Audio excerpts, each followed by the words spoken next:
pode e vai derrubar os juros?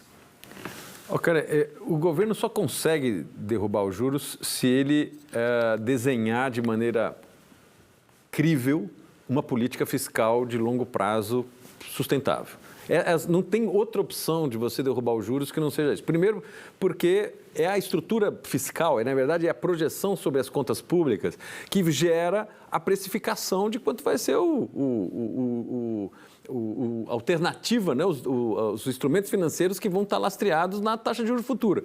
Se ele não for convincente nisso, e os sinais estão sendo muito vagos, os sinais estão sendo muito ruins. Ele prometeu, né, o ministro Haddad, de apresentar nas próximas semanas o que seria a nova política fiscal do Brasil em substituição ao teto de gasto. E ao longo desse processo de formulação, ele vai dando sinais. Os sinais não estão muito claros, as pessoas não estão conseguindo entender e, portanto, já estão precificando. E não tem como derrubar os juros, porque ele é definido pela autoridade monetária independente, chamada Banco Central, que opera de acordo com a perspectiva do mercado e das contas públicas. Então, se ele não for crível na parte fiscal, não tem como baixar juros. E não dá para baixar juros de maneira artificial. E não há mesmo condições para a volta de juros que era subsidiada pelo Tesouro?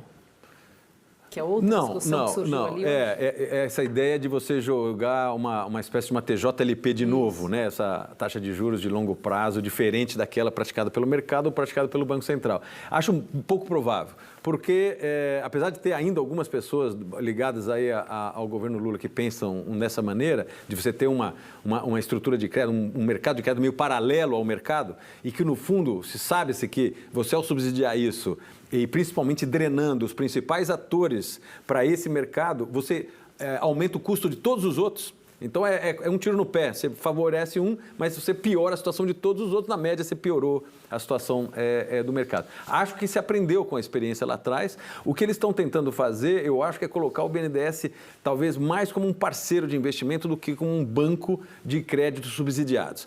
Em alguns casos específicos, que é o clássico dos bancos de desenvolvimento no mundo.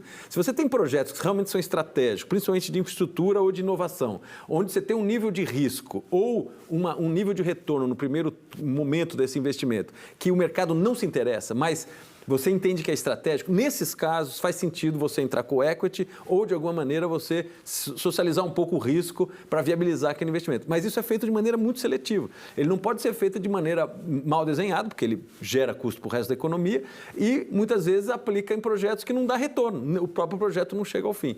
Então, eu acho que eles estão tomando cuidado com isso. O problema é que eles não ofereceram ainda, de maneira clara, qual é a alternativa a isso. Estão indicando o que estão buscando, mas não conseguiram convencer que tem já algo próximo